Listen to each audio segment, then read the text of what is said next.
Hello guys, we are back with a new fanfic. Which is what if Naruto was taken to a hidden clan where women fought to be his bride? Part 1.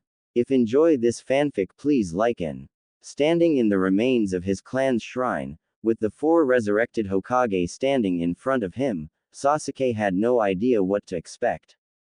The sight of the third, the one whom ordered Itachi to slaughter everyone and become a pariah, sent a familiar strum of anger through his bones, but he ignored it. Like he also tried to ignore the first's eccentricities. One look in the fourth's direction had his eyes widening slightly. The resemblance was too canny. The spiked hair, the same exact coloring from the hair and skin, to the eyes, the same high cheekbones as her, there was no doubt in his mind that he was looking at Naruto's father. He wondered if Naruto knew her hero for practically her entire childhood, the one who sealed the demon inside her, was her father.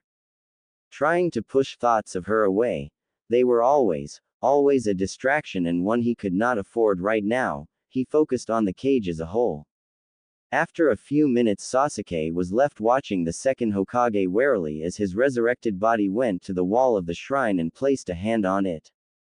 After experiencing the power he and the first Hokage had directed at him, he knew he was no match for them. The Nadaime, maybe, if he was alone, but he couldn't take on both. He was glad that the first seemed to be able to control his brother. He really didn't want to know what would have happened if the second had lowered his finger. He had healthy self-preservation instincts, after all. Once alerted of the war in the cage, sensing Naruto's chakra, powerful, warm, enhanced by the fox but not being controlled by it, did she gain complete control, fighting against two equally as powerful chakras, things changed. They were miles away but could clearly be felt by even non-sensor types. There were still occasional explosions that shook the earth even where they were, but nothing came near the village. The second's face as he stretched out his senses in the almost desperate way he pushed his body against the wall made curiosity rise again, but he stayed quiet. The first and second seemed to be especially hostile towards him personally. They were good at hiding it, but he was good at reading people. Tobirama, not yet, the first said, turning his body to face his brother. The second turned angry red eyes at his brother, his jaw clenched tight. She will be fine, you know this, the first said again, trying to reason with his brother. You think I don't want to help her? Sasuke had no idea who the second Hokage was so eager to go to, but Orochimaru's control over his body was the only reason he suspected the man was still here. Orochimaru got the cage's attention back and Sasuke listened as the first told his tale. All the while he was aware that both the first, second, and fourth Hokages were itching to head to the battlefield, no matter how composed they seemed. And throughout listening to them, he couldn't help but feel something was being left out in their tale of the events of the past. Naruto winced as she received the memories from the clones she had supporting Gaara's company, and she took the time she had while she was running to meet the fake Madara as she processed the memories of the clone facing the real Madara. The real Madara Uchiha had been resurrected and was practically annihilating the shinobi in the alliance single-handedly, and he was mostly using taijutsu. He managed to turn experienced shinobi's attacks and weapons against each other with ease, and one of his ninjutsu took almost a dozen shinobi to counter. And bringing down freaking meteors. They were outclassed against him big time, so many of them died in that. It was the look on the Uchiha's face when he first saw her clone that was sticking out in her mind. The slight widening of his eyes when he first saw her, and then the creepy smile he gave after. Her clones had seen the knowing, almost fond smile he had given when she had held off the wood style and he had been talking with the resurrected Tsuchikage. The way Madara had looked at her clone was pushed out of her mind as she made herself focus on fighting the resurrected Jinchuriki. She had to trust Gaara, and Tsunade knew what they were doing. Like Itachi said, she couldn't do everything on her own. Even with all the revelations she was faced with during the fight against the Biju and the now revealed Obito, she was grateful. She was grateful she had the chance to actually talk with other Biju and their hosts, and learning Kurama's name, all of their names, made her happy. Her relationship with the fox practically turned on its head within the span of a few minutes, but they were working together now, and she felt that this would give them more of a chance to turn the tide to their favor. Madara quickly came back to her mind when he appeared on her battlefield. She was angry and worried at his arrival since it meant that he had defeated Tsunade Ba-chan, Gaara, and the other Kage. Worry for them on top of Kakashi-sensei, who was spacing out and torn up over Obito, was distracting her, but she still kept a close eye on Madara, even as he pissed her off and goaded her with his comments. When her clone attacked him with the Rasengan and it was absorbed by his gunbai, in that moment of stillness when he and her clone were inches apart before he redirected her attack back on her, he said something to her clone all the while his piercing Rinnegan was pinned on her real self under Octopops. When she received the memory after it was dispelled, she was angry again but also scared. I found you, Naruto. Naruto had the uneasy feeling that he wasn't talking about her being a Jinchuriki and accomplishing his goal. The way he said those few words seemed too personal, too excited to just be about finding Kurama's Jinchuriki. In fact, every interaction she had with the Uchiha seemed too personal. He seemed to know exactly what to say to piss her off. He knew how to counter her moves, even seemed to expect them, never seemed surprised by what she threw at him. It made her wonder how he seemed to know her so well, especially since some of her moves she had just figured out only hours before when she and Kurama agreed to work together. She couldn't shake the feeling that he was toying with her, waiting for something specific before he actually made his move. His gaze seared into her throughout her fight with him, even when he simply sat out when she defended Kakashi-sensei and focused on the 10 tails. He never said anything to her like what he had said to her clone, and she pushed her confusion aside at Kurama's urging to focus on the battle. Whatever happened in the next few hours, she knew she didn't want Madara to get his hands on her. Of course, things didn't work out like she wanted. When reinforcements arrived, the others closest to her noticed his attention and stayed near her while Madara and Obito did their best to destroy the shinobi and get her to join them. She wondered why they were trying to get her to join them when they knew she knew they had to kill her to get Kurama.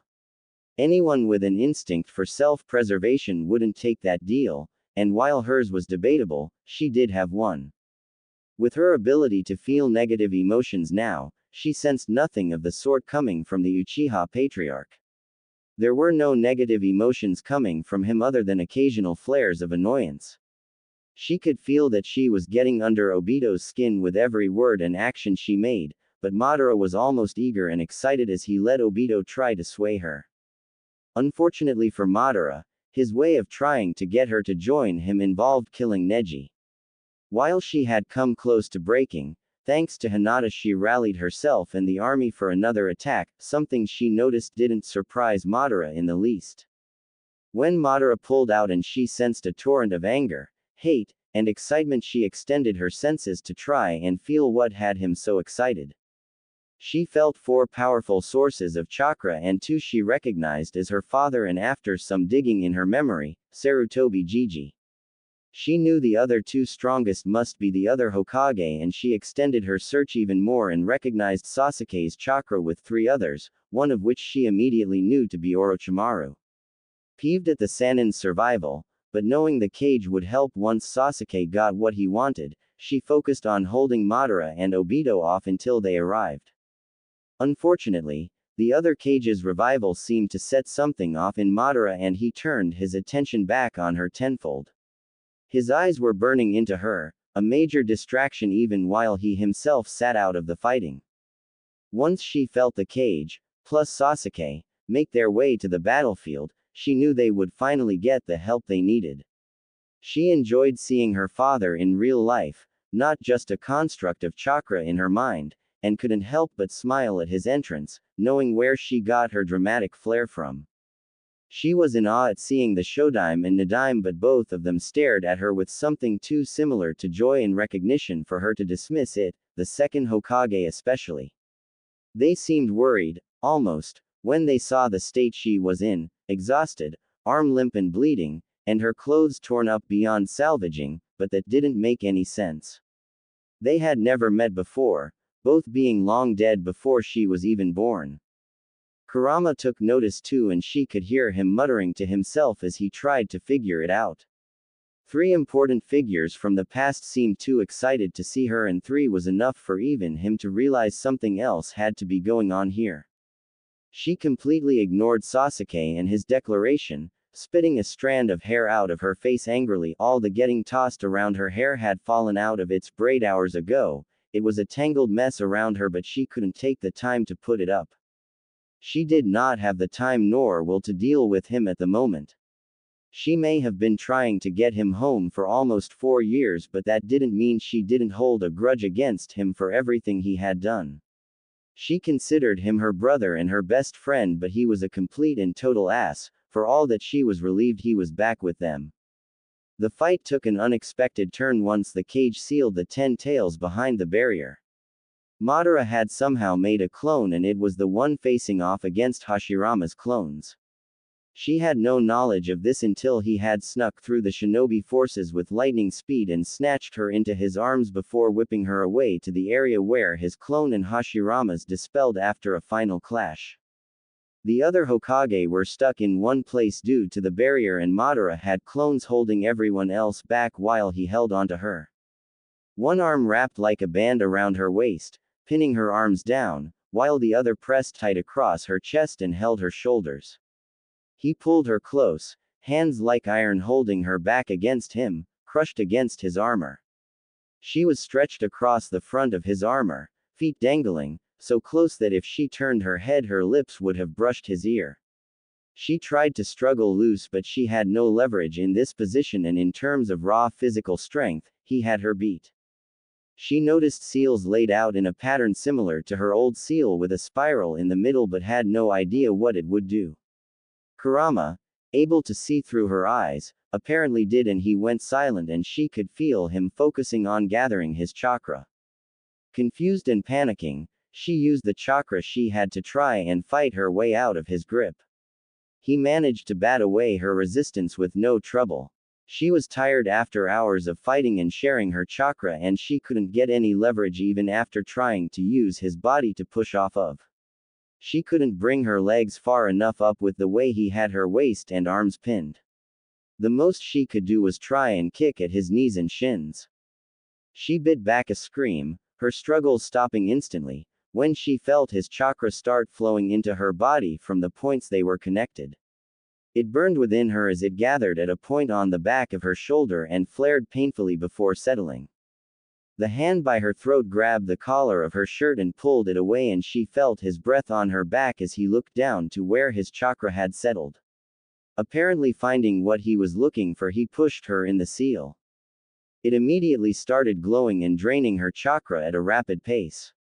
Kurama tried to help, using the chakra he had gathered and pushing it out to keep her from being drained dry.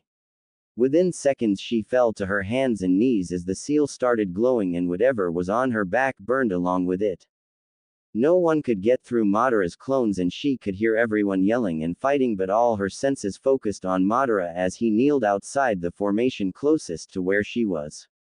She managed to ignore the growing exhaustion as the seal took her and Kurama's chakra to speak to him. Are you doing? With his back turned to everyone but her, his face changed, almost becoming soft but still holding the same eager light from earlier.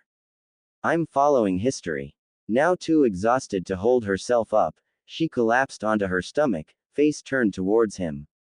She was confused beyond belief and couldn't move as Madara started adding his chakra to the seal. She was too exhausted to scream as whatever was on her back synced with the seal, throbbing in steady waves. Kurama was strangely silent and wasn't helping her, but any thoughts of asking him what he was doing fled as the seal started glowing and morphing around her, flowing into a spiral centered around her, looking almost like Kakashi's Kamui. Naruto felt Kurama pull on her mind the way he had when she let him take over, and she offered no resistance as she finally blacked out. Tobirama and Hashirama knew what would happen the second they felt Naruto's chakra after they had been resurrected. Hashirama knew that Tobirama's strong desire to get to the battlefield stemmed from a lot more than defeating Madara and protecting the village. His younger brother wanted to see her. Once Tobirama had felt her chakra, he had changed, but only Hashirama was able to tell. When Naruto had been pulled back to their now current time, the warmest part of Tobirama, that the blonde Spitfire had surfaced, had been buried, and his little brother had become cold and serious, only softening for his genin team, Tsunade, him, and Mito. Just feeling her chakra again had already softened his brother enough that Hashirama could stop him from killing Sasuke. He wanted to beat the boy's face in for what he did to Naruto too, but for once he was the one thinking logically. They had all left Sasuke in the dust when the Ten Tails chakra went crazy and the sound of mass destruction carried even to their ears. He had looked at his fellow Kage as they all raced forward and had shaken his head. Only Naruto could wrap so many powerful and historic figures around her little finger. Minato had torn ahead, showing his impressive speed and improvements on his little brother's technique, while Hashirama, Tobi, and Saru were at most 5 minutes behind. He didn't know what to think of Naruto's father, knowing events had been stacked against him at Naruto's birth, but still a little mad at everything he had left her alone to deal with, though not on purpose. He decided to reserve judgment for now, knowing Naruto held no grudge against him. When they arrived, Hashirama saw the longing and pain on his brother's face when Naruto looked at him with no recognition, and he felt much the same. He also buried some guilt, knowing Naruto would be scared beyond all measure within the next few minutes. Both Senju brothers and Madara had all shared one look when they had arrived on the field, a very hate-filled look in the case of Tobi and Madara, but agreement none the same. They would not stop what would happen, to let the past play out, and then they would settle everything when she was pulled back. That's why, under the guise of a pathetic fight, Hashirama's clones and Madara set up the seals so they would safely take Naruto and bring her back at the correct time. The Shinobi Alliance was too focused on Naruto and the Jubi to really pay attention to them, so they were able to do it with no problems. Hashirama was glad they were trapped holding the barrier, though. Once Madara had grabbed Naruto, it had been a very close call in both Tobirama and Minato's case to not leave their positions and go to her. Thinking on what was about to happen made him have to hide a smile as he remembered their time with Naruto. She had been one of his best friends, and he had been one of the only ones she had told the truth to, about almost everything.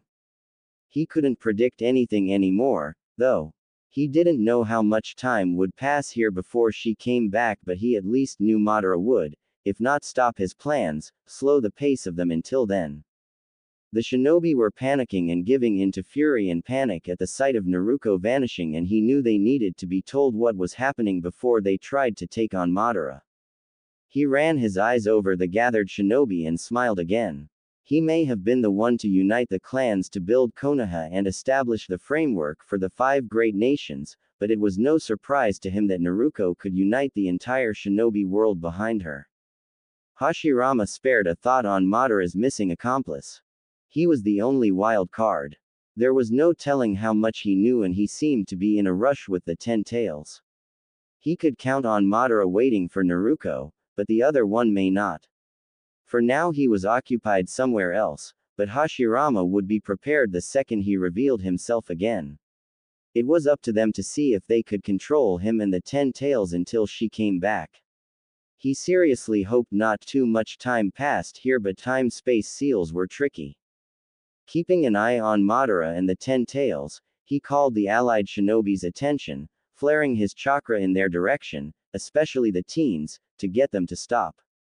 The shinobi froze at the feel of his chakra and turned to him. Hey, she's fine, I'll explain everything, do not attack, is that clear? Kurama knew what those seals were the second he saw them through Naruto's eyes, and he realized all the strange looks Naruto was getting throughout the battles were because Madara and the Senju did know her. They had met her before and were following the history they knew. When the preparations were complete, he pulled Naruto's consciousness into her mindscape and took over for the pull back in time. No human mind, no matter how strong, is able to handle the trauma of time travel, so he pulled her as deep into her mind as he could to shield her while he took over, keeping her mind and body intact until the seal ran its course. He knew he would have to keep her from trying to change the past too much.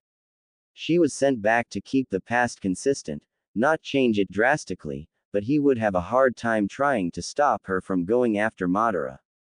However long she was in the past, nothing would be resolved among the people she met until she came back to her time. Based on the emotions they had felt coming from the Senju brothers and Madara, he was betting on her spending a lot of time in their era. The water brat especially seemed to be attached to Naruto. With any luck, she would convince the Senju brothers to train her. Any advantage over Madara was needed since that snake Kabuto had resurrected him in his prime with all the abilities he had gained up to his real death. Since they seemed to care for her so much and had not been surprised to see her after their resurrection, at some point they find out or she tells them her situation. Kurama felt the pull of the seal finishing and made sure Naruto's mind sustained no damage. He had barely noticed the effects of the seals, too inhuman to be overly damaged by it. He mostly felt the rapid chakra drain. When the seal deposited them, it was calmly. The pattern of seals simply appeared on the ground like an unraveling spiral and her body was deposited in the same position as the seal finished. There were no explosions or massive releases of chakra to draw movement reminded him of Hitaki's and Uchiha's Sharingan, the Kamui, and he guessed the seal was based off that in some way. He had to give credit to Hashirama and Madara. Together, they recreated. Blast it, tenses were going to be a pain in the a seal that would fulfill their purpose with little damage to Naruto herself and not draw attention to her. Her body had sustained damage only in the case of chakra burns and severe chakra exhaustion, but those weren't permanent. Kurama carefully pushed Naruto's body up, senses aware for any enemies. They were either in the Warring States era or the early founding of the village, both still very hostile and suspicious times. He kept Naruto suppressed, not hard when she was still unconscious, ready to make sure she was at least out of the open and near familiar territory before letting her have control. He trusted his instincts enough to believe they were actually very close to where Konoha will be. They were completely surrounded by forest and he sensed no nearby chakra signatures or the strong emotions inherent to humans. He knew this could change at any moment and Naruto couldn't be caught using his chakra, even if it was him using her body. There were no Jinchuriki or use of the Biju until Hashirama freed him from Madara to be sealed and found the rest of his kin to distribute them among the villages. Naruto met the Senju and Madara at some point and he resolved to at least find the direction of the brothers, if not them personally. Their age would give him a time period and they were a much safer option than taking her directly to Madara. Thinking on the risks of the time period, he ripped Naruto's leaf symbol off her head and took off what remained of her kimono-style top with the Uzumaki swirl on the back. He pulled out the storage scrolls Jiraiya had given her and searched through them until he pulled out her plain dark orange jacket with black lining that had no symbols on it. Now she was in torn up, black shinobi pants with mesh armor under a black shirt and the jacket. No identifying symbols. He took out the rest of the clothes from the scroll, pulling out all the kimono-style tops mimicking Kushina's style and anything else that had the Uzumaki or leaf symbol on it, leaving only one outfit in her sleepwear and undergarments. He hid the headband and clothes deep under the roots of a tree instead of putting them in the scroll. She would be searched when she was found and that meant the clothes in her scroll. Now that Naruto wouldn't be seen as anything other than a clanless orphan, he turned to look at the seal. It showed no sign of fading away, the dark black markings standing out like a brand against the grass. He tried to angle Naruto's head to look at her shoulder where Madara had done something. He saw the edge of some kind of seal but couldn't see all of it. To test his suspicions, he focused a minuscule amount of his chakra to it. The small seal didn't visibly react in any way, but he felt a small pulse. The seal on the ground reacted with another pulse. The seal Madara had burned on Naruto's body was a timer and it was filled with large amounts of Madara's chakra that he had probably been gathering since he had been resurrected. Until that chakra ran out, Naruto would be in the past. When the time was up, The seal would activate the one on Naruto and pulse until Naruto came.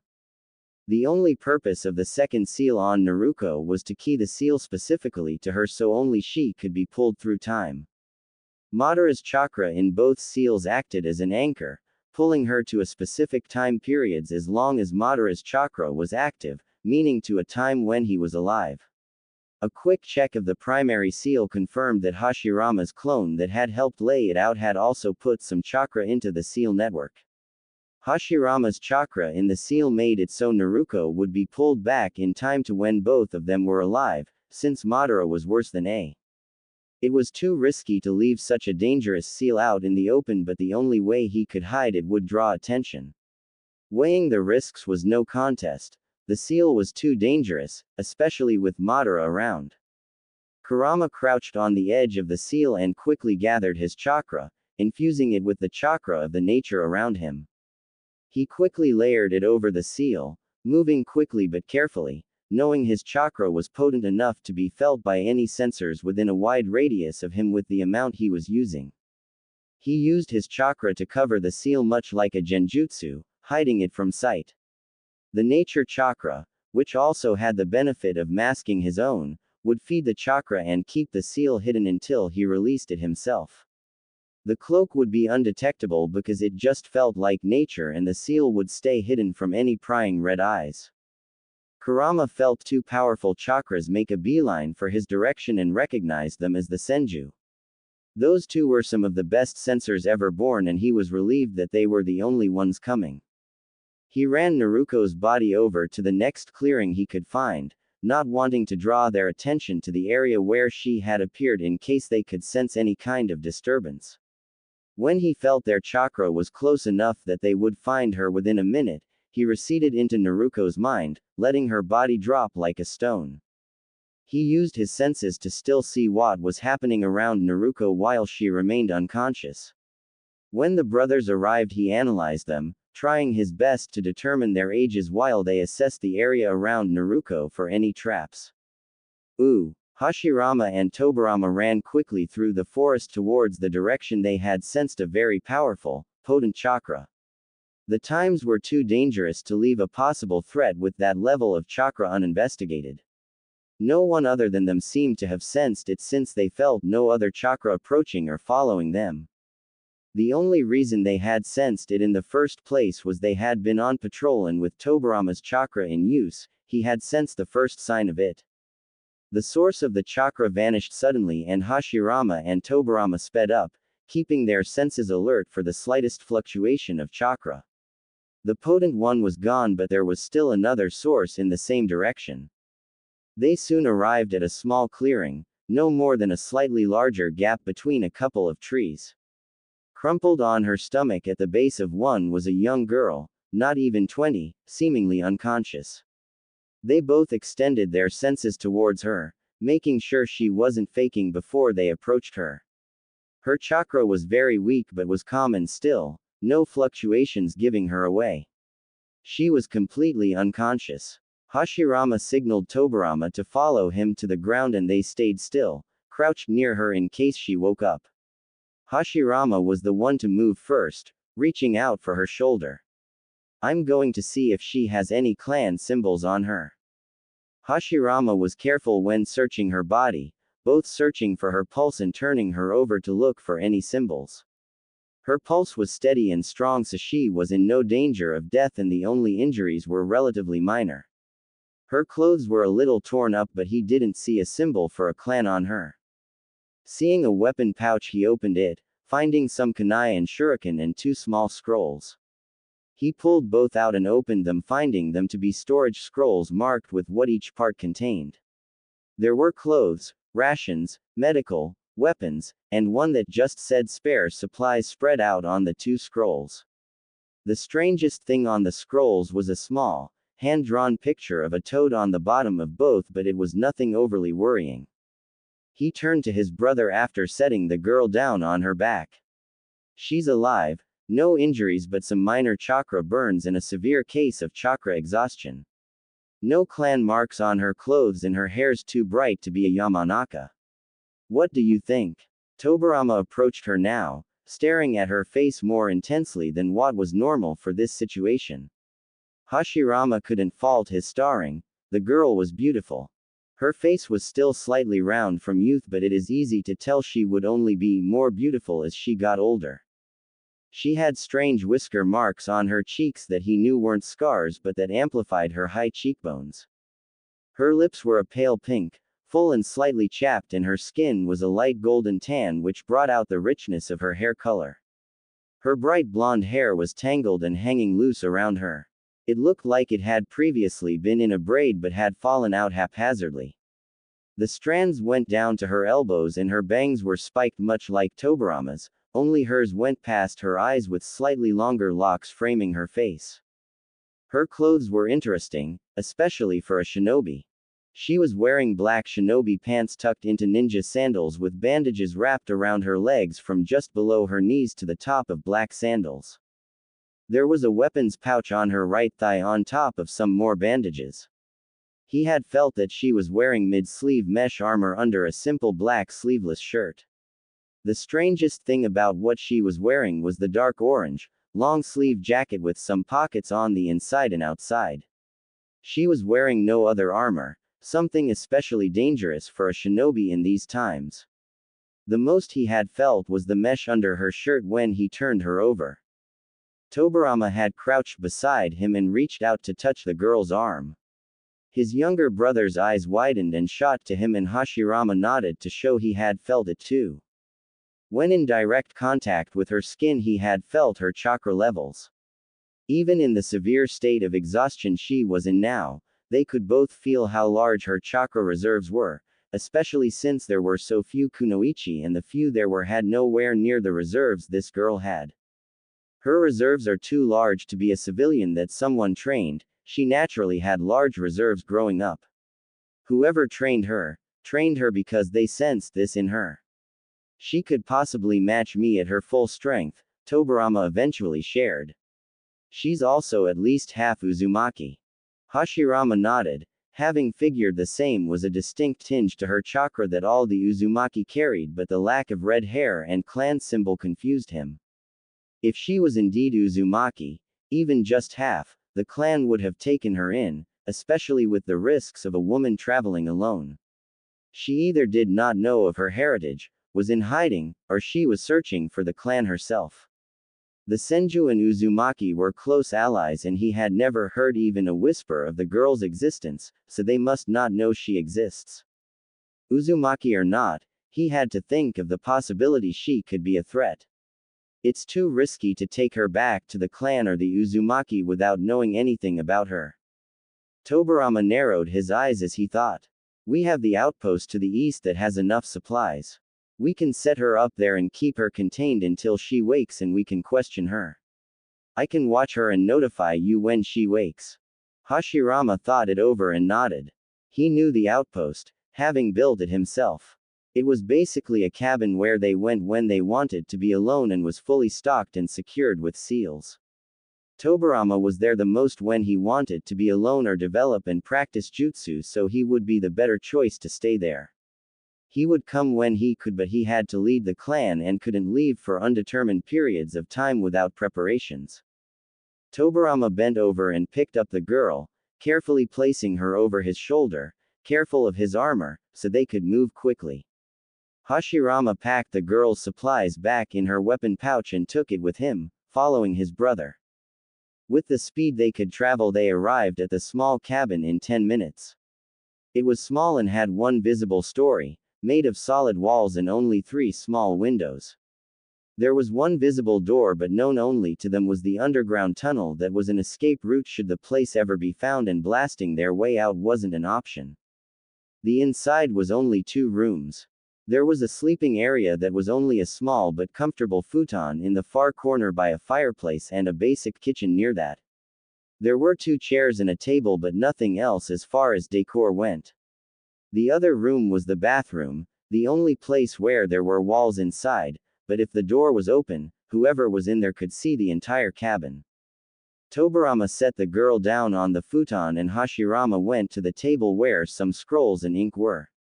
He grabbed some fresh ink and a brush and knelt beside the girl again. His little brother had pulled up her jacket and mesh sleeves, baring her arm, and with deft strokes he quickly had a chakra suppression seal drawn on her arm. It wouldn't stop her from recovering her chakra, but it would cut her off from being able to use it. He turned to his brother, who was checking the contents of the kitchen and the wood supply. How long are you good for? There is enough food for a few days plus hunting, same with the wood. Tobirama said as he shut the cabinets. What about you? Hashirama laid a hand on the wall and focused on checking the security seals. The seals are undisturbed and functioning. I will try to come every day to check on her progress. Depending on how much Uzumaki is in her, she should be up in a day or two. Tobirama eyed the unconscious girl again. Are we going to contact them? Hashirama rubbed the back of his neck with a sigh. We should probably wait until she wakes and we can question her. Find out who exactly she is, where she comes from, and whether she's a threat before we tell them. Tobirama nodded, eyes not leaving the girl. Seeing a rare chance to tease his serious brother, he grinned, ambling over and tossing an arm over his shoulders, ignoring his little brother's glare. You can't take your eyes off her, Tobi-kun. I get it, she is rather. Shut up, Tobirama said in a reproachful manner, glaring darkly at him and shrugging off his arm. Hashirama dropped his head and shoulders, sulking and mumbling, can't even have a bit of fun with my own brother, until Tobirama shoved him. Visibly annoyed, Tobirama pushed him in the direction of the door. Just go back to the clan. Come when you can tomorrow. Following along with his brother, he spared one last look to the unconscious girl before leaving. As he was bounding through the forests, he hoped the girl wasn't a threat. She was so young, even if most shinobi around her age were practically veterans. Ooh, Naruto came to knowing she was in her mindscape. When she opened her eyes, she screamed and jumped. Kurama was crouched over her, piercing red eyes watching her. Hand over her heart, she glared up at him. Don't do that, it's so creepy, you watching me from so close. Kurama rolled his eyes. What do you remember? Naruto furrowed her brows, trying to remember the last thing that happened. She was fighting Obito and Madara. The 4 Edo Tensei Hokage had shown up, and Madara had. She jumped up with a screech. What did that bastard do? What did he mean by following history? And why the hell are you so calm? Naruto turned to Kurama for answers, wondering why the fox was lying so calmly, hands paws. He has 5 fingers and his upper body is humanish, so, hands crossed and his head laying on them. Kurama sighed. A full body, long suffering, why does this always happen to me, kind of sigh. She got those a lot. You remember how you noticed all the weird looks from Madara and the Shadaime and Nidiame? Like they knew you. Naruto nodded, wondering where he was going with this. It's because they do know you. Or did, rather. Naruto stared at Kurama blankly. They died decades before I was born, she explained in a slow voice, as if speaking to a child. He's lost it. All those years locked up have destroyed his mind, he's completely lost it, she thought. Kurama looked up while taking a deep breath, the way she had seen Iruka-sensei do many times when she was being especially difficult. Madara placed you in a seal that acted like the other Uchiha's Kamui. It used your chakra to send you back in time. Madara placed something on your back, remember? Naruto frowned as she stretched an arm to touch the area she remembered feeling Madara's chakra condense on her. It's a seal that acts as a timer, basically. When you've spent however long here the seal is timed for, it will pull you back. Naruto was silent, letting this sink in before her eyes suddenly widened. I can't stay here. We were barely holding on, the Jubi was transforming, they need me. We have to go back. Unless you've suddenly become a seal master overnight and can override Madara's seal on you, we can't. Not until the seal times out. Kurama explained. I don't know how much time will pass there while we are here. Any kind of space-time travel is hard to manage. A minute could pass there while we spend months here. Naruto glared up at him in a huff. How do you know all this anyway? You gave me control when blacking out, baka. Kurama snapped. Your mind wouldn't have been able to take time travel, so I pushed you to let me take control. I barely felt the effects and I hid the seal under a genjutsu after learning what I could from it. I also made sure to hide anything you had that had identifying symbols. Your headband and most of the clothes with the Uzumaki symbol are hidden in the forest. Why'd you do that? Naruko grouched, upset at the loss of her headband. Madara sent us back in time to the Warring States era. Naruko's eyes widened. She didn't pay a lot of attention in school, but she did know basic history. That far? How was that possible? Kurama growled. Madara is one of the strongest shinobi alive and he had decades after his supposed death to learn new tricks. There's no telling what else he can do. Naruko swallowed, remembering the memories of two meteors being pulled out of space onto the Gaara's company. Okay, but what does that have to do with my clothes and headband? The Uzumaki clan exists in this time period and they have no knowledge of you. Better for you to be considered clanless than try to claim relation to a clan. For the first time, it would be safer if you used your father's name of Namikaze instead of Uzumaki, Kurama advised. Your headband I hid because they would have asked about any kind of symbol you might have had on you. Naruko nodded, taking in what she understood, but then something he said stood out to her. They? Who's they? There was no way to hide the seal, so even the Sharingan couldn't see it without using my chakra. Powerful sensors sensed me and came running, but I finished and retreated back here before they came, though not before I saw who they were. Kurama paused here, taking a slow breath, a hint of a growl heard deep in his chest. Luckily, it was not Madara or any of his ilk. The Senju, Hashirama and Tobirama, are the ones that have you. So I'm unconscious wherever they took me? She asked. The fox nodded. I made sure to bring you here when your mind started waking. You need to create a convincing story to tell them so they will not kill you. Naruko jumped at that. Kill me? They'd really do that? Kurama's red eyes bore into her own. The era we are in is a time of suspicion and conflict. No one gave out their family name for fear the person you met was an enemy of your clan and would kill you. That's why you want me to use Namikaze, Naruko realized. Then she scratched her cheek absently. How am I supposed to think up, let alone remember, a story good enough to convince them? The best lies are ones that have the truth. Kurama said. Then he seemed to realize who he was talking to and revised it. It will be easier to remember if it has some truth in it. Naruko nodded. That makes sense. So I can still be an orphan. How can I explain your chakra? Kurama answered quickly, having thought up some ideas while waiting. You can say your village was attacked the day you were born by me. I'm running wild in this time until Madara tracks me down. Your body absorbed some of my chakra, but your parents were killed. That's easy enough to remember. I think I'm getting the hang of this. Naruko went down on her knees, sitting back on her heels. I had no relatives to take me in, and because of the chakra I absorbed and the marks on my face, people ignored me. I reminded them of the attack too much. She paused here, trying to swallow the lump in her throat before continuing. A wandering shinobi was passing through my village and sensed the chakra in me. He trained you as a shinobi to control the chakra and you left the village with him. Kurama realized something and added on. The Senju might have sensed the Uzumaki chakra in you, so you can say he was taking you to the clan to see for sure when he was killed protecting you. Naruko nodded, finding the made-up backstory pretty easy to remember. He told me to find the Senju clan or Uzumaki clan before he died, and I was searching for them when I was attacked. Kurama ran the story over in his mind. There were some holes, but it was close enough to her past that she should remember it easy enough. As long as you can keep them from prying, it should hold. We created a way for you to use my chakra, but that will draw attention to you if you use it too much. She frowned and crossed her arms. What attacks can I not do? Try to avoid sage mode.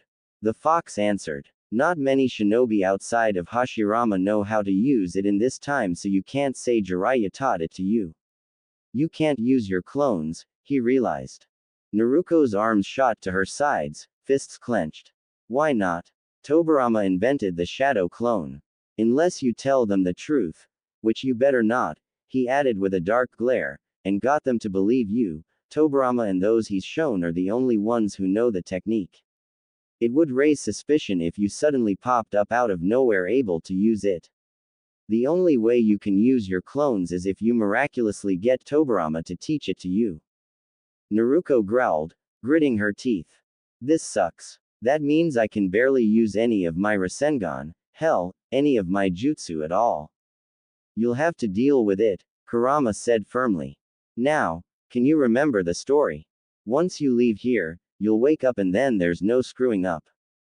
Frustrated, but not having a choice, she grit out, I can remember it. Just give me a minute to wrap my head around everything. Kurama stared at his host, seeing the emotions building in her heart. She needed a way to focus for however long she was here, something to take away her anger at her predicament. Damn brat has made me soft. Naruko. When he had her complete attention, he continued. Use the time you have here to train. You, he continued wryly, if you could get through to all the tailed beasts, me especially, then becoming friends with the Hokage brats should be a piece of cake.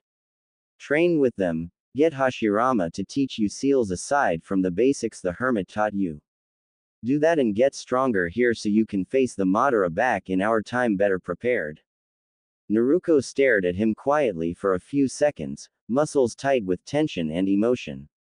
Slowly, her body relaxed and she smiled a small, real smile up at the fox.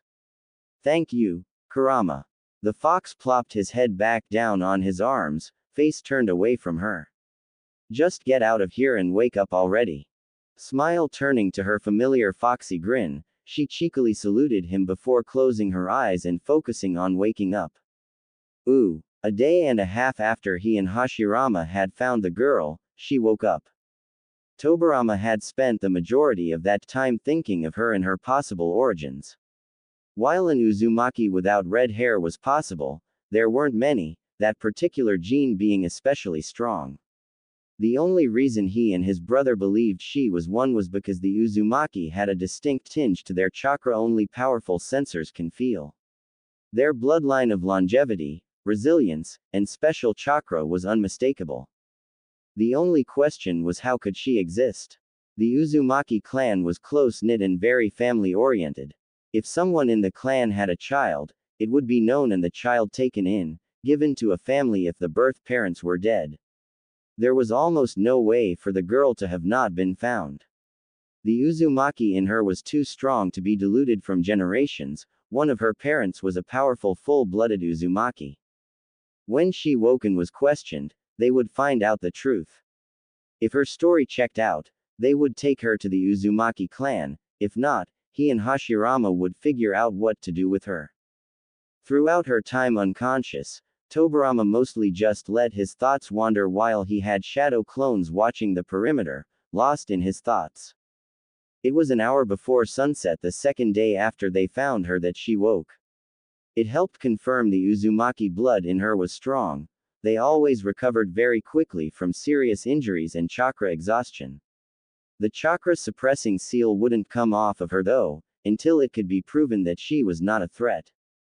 He had been sitting beside the futon against the wall, staring at the small fire he had started, one leg bent with his elbow resting on it while the other was stretched out. He had noticed she was waking by the fluctuations in her chakra. It went from slow and steady to gradually spiking, and when he looked over at her he saw her starting to move. Tobirama had been prepared for a slow awakening, consciousness returning slowly due to her low chakra. He had not been expecting her eyes to shoot open, revealing stunningly bright blue eyes before she shot up and made for the door. It was only due to his reflexes and incredible speed that he was able to pursue her instantly, tackling her around the waist as she stepped outside. They landed on the ground hard, him on top of her, and she immediately started struggling. He was surprised at the energy and strength she had considering how exhausted she should be and the fact that she had no access to her chakra. She must have been moving on sheer willpower. The girl managed to get one leg free enough to manage a curving back kick, driving her heel into his back and knocking him to the side. He still had his grip around her waist, but without his weight as an advantage to hold her still, she started squirming fiercely, arms and legs flying and trying to get under his guard.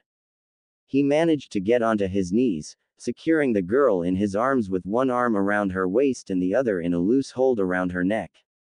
She managed to get her legs in front of her, but he kept her body too low for her to push herself up with them. The girl was trying to get the leverage to get her feet or knees under her and was alternating between clawing his arms, elbowing his stomach, or trying to scratch his face. "Will you stop? I'm not going to hurt you," he forced out when he narrowly avoided getting his face kicked. She had incredible flexibility to almost kick the top of his head. It was almost a complete vertical kick. When she tried to do it again, he quickly caught her leg under the knee with the arm around her waist. He had to strain against her to pull his arm back and pin her leg to her stomach. He hoped she tired herself out or the awkward positioning of her limbs would get to her. He was trying not to hurt her. He was glad he had removed his armor hours ago, otherwise she could possibly have seriously hurt herself on it, not to mention this would be even more awkward. It seemed her adrenaline finally wore off because her movements were slowing and her leg was trembling. He held her securely until she went completely still aside from her heaving chest.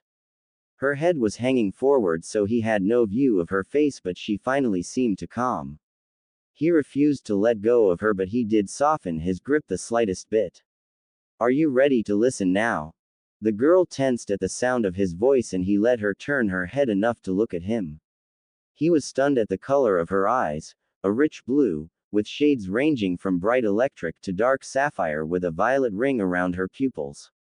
Her eyes widened upon seeing his face and he saw the surprise clearly in her eyes and on her face. They had apparently been staring at each other longer than he thought because he was actually startled when he heard someone clearing their throat. Both he and the girl tensed, heads whipping around to the source of the noise. Hashirama was standing at the tree line, a huge grin on his face.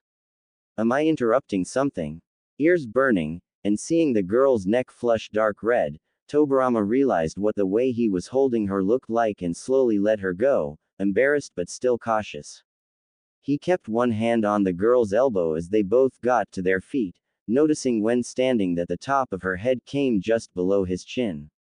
He also noticed the almost odd looks the girl threw him and his brother that she tried to hide. Hashirama walked to the door of the cabin, stopping a few feet from it. He noticed his brother had a light genjutsu over the senju marks on his armor and wasn't wearing the cloth on his forehead. "What's your name?" The girl looked back and forth between them, the hand of the arm he wasn't holding playing with the end of her, now even more messy, hair. Awake and moving, it was easier to see she was in her mid to late teens, only 3 or 4 years younger than him at 21. "My name is Naruto." Her voice was slightly husky for a girl but still soft and feminine. Hashirama smiled gently, trying to put her at ease. "Well, Naruto, I'm Hashirama and that's my brother Tobarama. We mean you no harm, we just have some questions. How about we go inside?" Naruto looked around them, taking in the surroundings, and he figured she was trying to decide whether or not she could make a run for it or trying to find any landmarks she may recognize. With her chakra sealed until his brother removed the seal, he hoped it was the later. After she had finished her searching, she looked back at him and his brother and nodded. Tobarama let go of her elbow but stayed close behind her as he followed her back to the cabin, Hashirama moving aside so Naruto was the first one in. Once inside and the door closed, Naruto made a beeline for the futon, almost collapsing on it. He and Hashirama dragged the 2 other chairs so they were in front of her and sat down, not too close as to intimidate her too much, but not too far away either. Naruto ignored them for a while, settling her body gingerly back against the wall. From the state of her chakra when they found her, her body must be incredibly sore and exhausted, the little skirmish earlier not helping matters. Her eyes went to the table where her weapons and scrolls were, and then she yanked up the sleeve of her arm, glaring at the suppression seal standing out in stark contrast to her tan skin. That glare moved up to them as she yanked her sleeve harshly back down. It won't stop you from recovering your chakra, Hashirama said. It only cuts off your access to it. Your levels were dangerously low when we found you, but until we know whether you are a threat, that seal stays on. Will you answer our questions? Naruto seemed to calm a bit at the explanation for the seal. I will answer what I can, but can I have some water first? Hashirama smiled, trying to keep Naruto calm and compliant. Of course. Tobirama, if you would. Without a word he did what he was asked, letting his brother take the lead to get through the questioning as peacefully as possible. While considered an adult, she was still incredibly young, not to mention a woman alone, and Hashirama's dislike of violence against children was coming into play. He would do what he could to get the answers they needed without hurting her. Kneeling down, Tobirama handed the glass of water to Naruto, both of them staring again when their fingers brushed. Awake, he could admit she was very beautiful, which made the fact that she was alone even more worrisome. Aware of his brother behind him, he stood back up and went to his seat. After giving her some time to drink, Hashirama leaned forward to put his elbows on his knees. Now Naruto, what is your last name? We will not harm you when we find out unless we are provoked to do so, but we can't let you go without knowing. Tobirama focused on her body language and chakra, attentively monitoring both for any signs of deception. Her hands clenched on the glass, but she answered without further prompting. Namikaze. She was not lying, so she probably didn't know her heritage, unless she was searching for them. He had never heard of a namikaze, so she was most likely from a civilian family or an orphan. What are you doing here? Hashirama asked. I'm looking for some people, she answered vaguely. Hashirama was silent, simply staring at her to let her silently know to elaborate. I think they may be able to help me. Are you an orphan? Hashirama questioned, already suspecting the answer. Naruto took another sip of water. Yes, she said simply.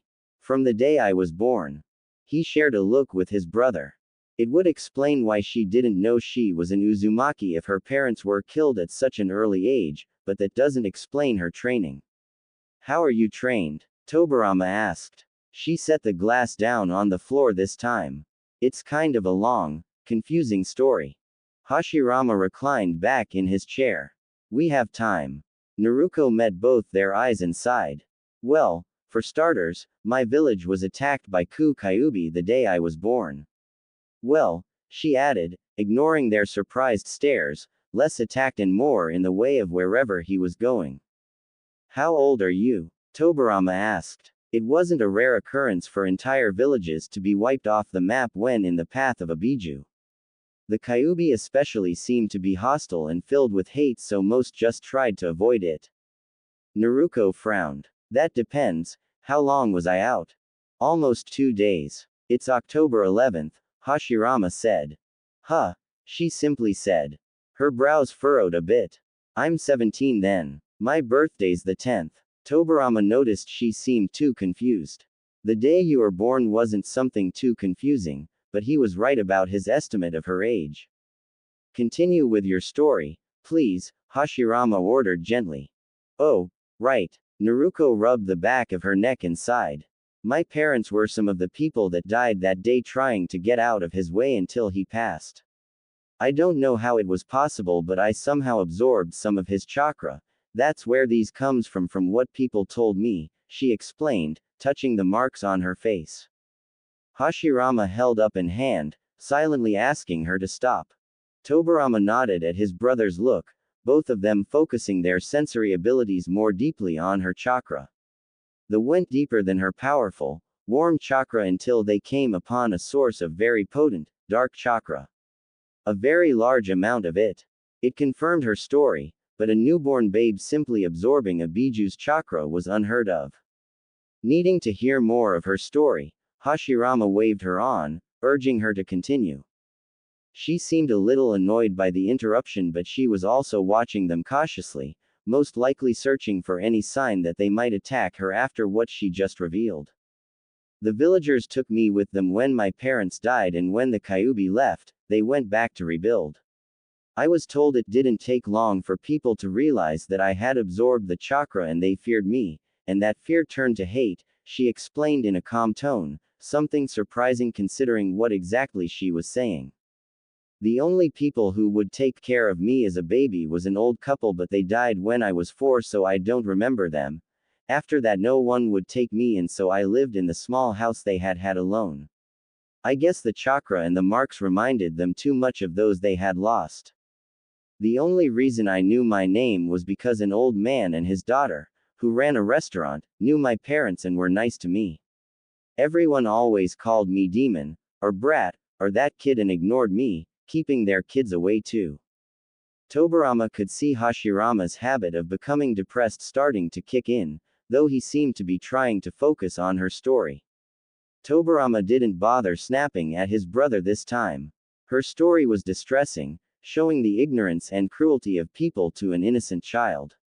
Naruto was delivering the story with the tone of someone used to such treatment, like it no longer affected her, but that kind of treatment from such a young age would leave emotional scars.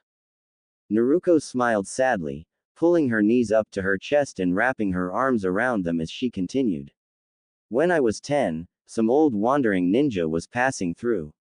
He told me he felt the powerful chakra within me, told me why everyone hated me. He said that I had dangerously high chakra levels and to leave me untrained would run the risk of me losing control or someone finding me and using me. I left the village with him and he trained me as we wandered. He took care of me. By the way her eyes dulled and the softening tone of her voice, Tobirama knew this man was dead, fairly recently too. What was his name? He asked, softening his voice. Jiraiya. Just Jiraiya, she said. He taught me how to use chakra, how to fight and defend myself. He said he knew some clans that could help me with the fox's chakra, but he died a few months ago protecting me. He told me to find the Uzumaki, Uchiha, or Senju clan and that they would help me. I was trying to find them when I was attacked and used up my chakra. It's only when my levels are low that the Kyuubi's chakra comes out and I never remember what happens. Tobirama turned to his brother when she was done. Her story fit the little facts they knew, though how someone with demonic chakra could wander for years unknown was a mystery. It would also make sense for this Jiraiya to search out the 3 clans she mentioned. The Uzumaki were sealing masters that could most definitely seal the chakra, and Hashirama with his wood style and sage chakra could tame the chakra as well. The Uchiha, with their Sharingan, would have been able to control her if she lost control. Whoever had found her first would have gained a great advantage in the wars going on, and Tobirama was immensely relieved that they had been the ones to run across her. She was a living weapon most wouldn't hesitate to use, even against her will. It also made more sense for her to be an Uzumaki now. With their bloodline, resilience, and strength, it was entirely possible for her to live with that chakra inside her. If any clan could contain a tailed beast's chakra safely, it was that one. I'm going to talk to my brother outside, please don't try to leave. Hashirama said, standing up and putting his chair back at the table.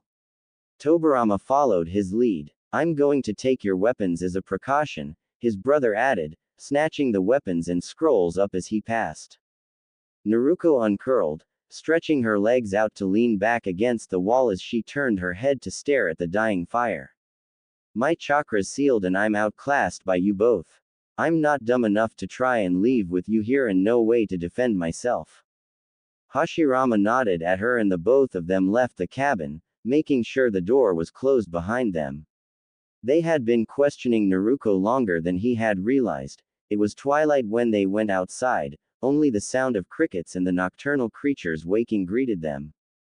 Once out of her sight, Hashirama's aura became depressed, but he remained serious, knowing now wasn't the time for his usual antics on a normal level.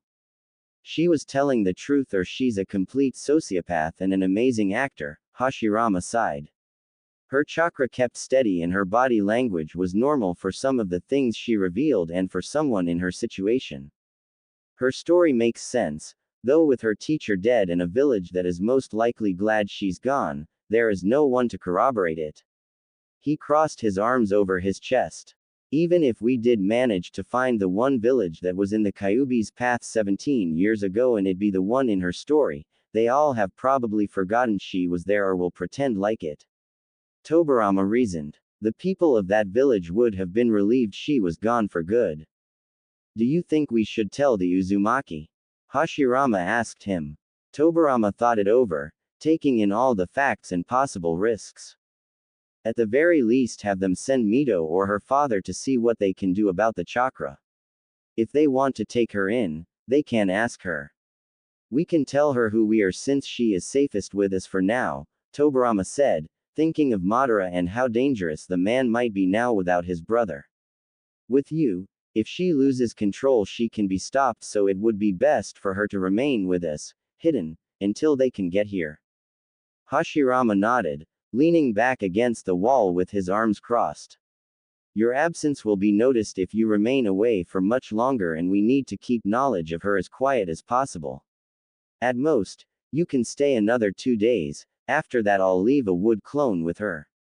If I send a message in the morning to the Uzumaki, it would take at least a week for them to arrive with a small party.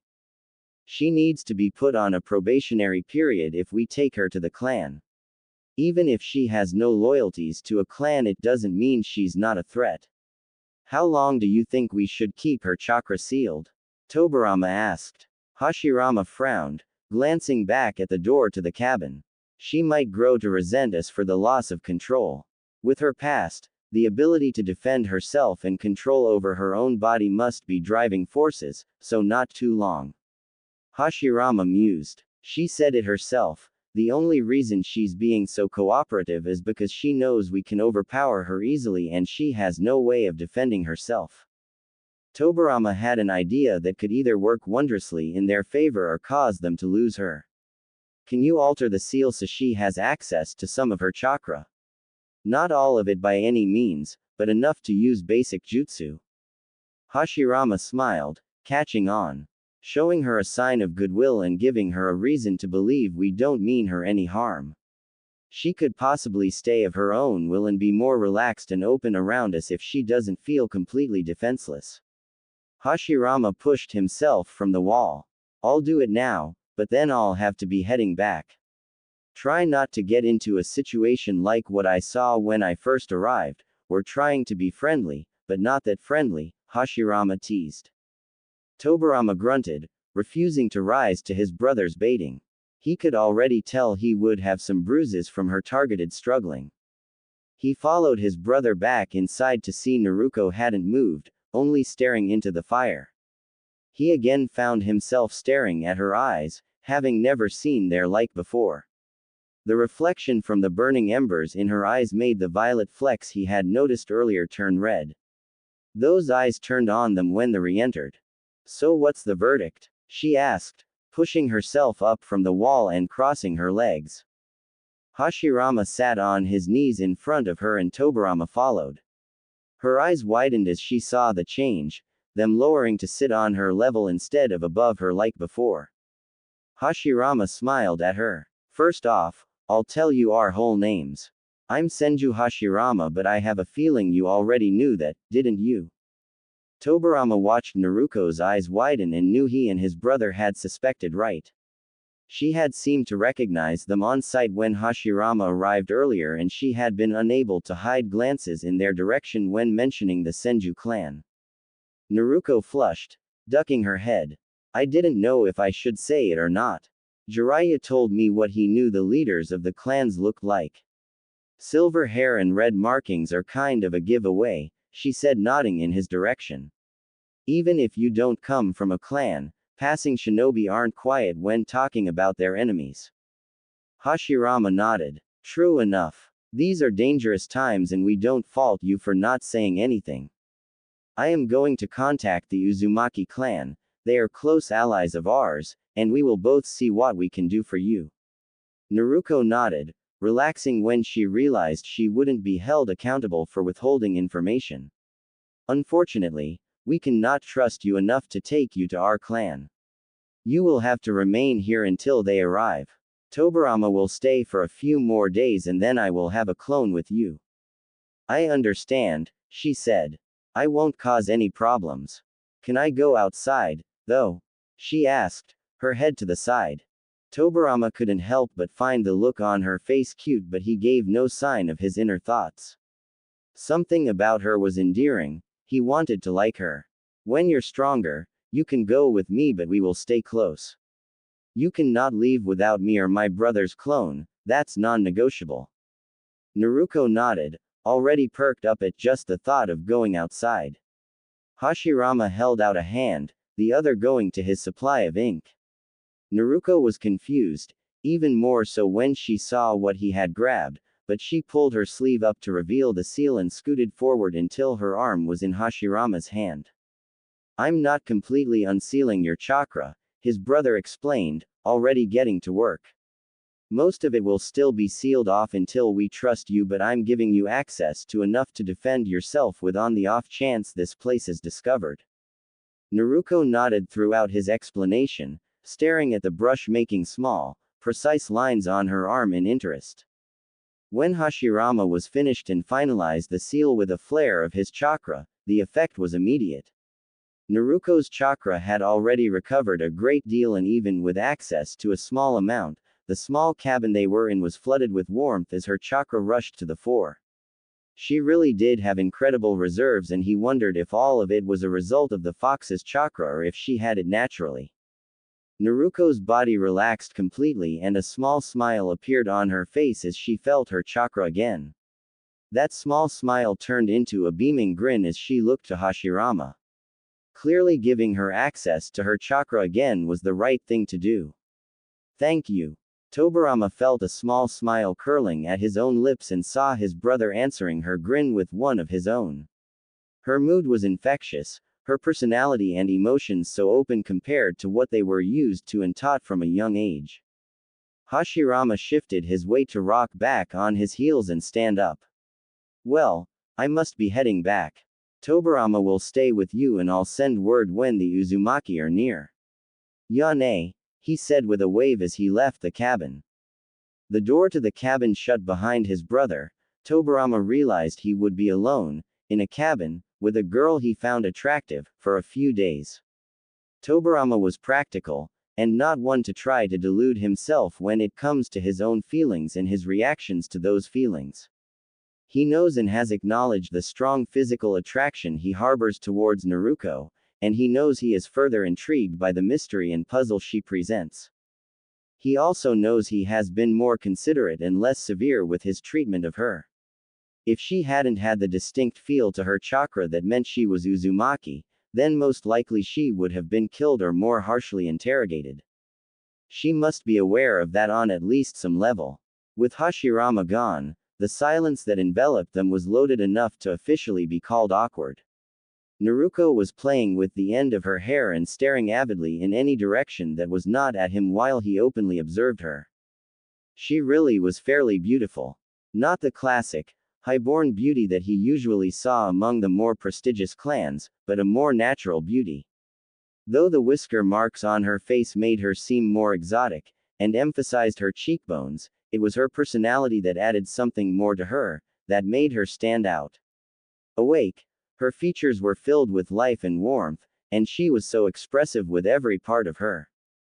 She cleared her throat nervously and he nodded to encourage her to speak. Sorry about earlier. I freak out when I wake up somewhere I don't know. She peeked at him out of the corner of her eyes, embarrassed by her actions. He nodded, having no hard feelings. The sooner he could get her more comfortable with them, the better. It's understandable. Anyone would react badly to waking up somewhere strange. Naruto seemed to relax some, but he noticed her eyes were fixed on the door that led to the bathroom. You can clean up if you want. Here, he tossed her the storage scroll she had that had clothes in it. I'll fix something to eat. Naruto left to the bathroom with a small, thank you, said in his direction.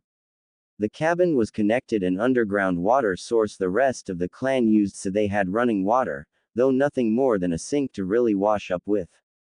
Tobarama fed the fire and got it roaring again, then set to work making some fresh stew, something that wouldn't take too long since he had already made some earlier. He really didn't know what to do or say now that questioning her was over with. He knew he could do some more digging by probing into her past, get her to give some more details other than the vague ones she had already given. He knew part of his job by spending the next few days here with her was to try to find holes in her story or any lies she may have told, as well as to get a feel for who she was. Naruko came out after a few minutes and he turned around to see she had washed up and changed her shirt to a fresh black one with no sleeves, and changed into some black capris instead of full-length pants. Her dark orange jacket and the bandages that had been wrapped around her legs were draped over one arm, her shoes held in her hand. She had gotten her hair wet under the sink. She came out with it hanging damp around her face. Less tangled and crazy, her hair went to mid-back and was a mix between curls and spikes, falling around her body in a golden cascade. Naruko smiled at him when she noticed his gaze and he nodded back, turning back to finish the food. He watched her set her clothes down by the futon out of the corner of his eye. She pulled out the sealing scroll, sealing her other clothes and the bandage wraps into it. It was as she was sitting up and pulling her hair over her shoulder to comb her fingers through it that he saw the edge of another seal on the back of her right shoulder as her shirt shifted. He narrowed his eyes at it, but the majority was still covered by the shirt. The symbols he could see were at the wrong angle for him to read them clearly.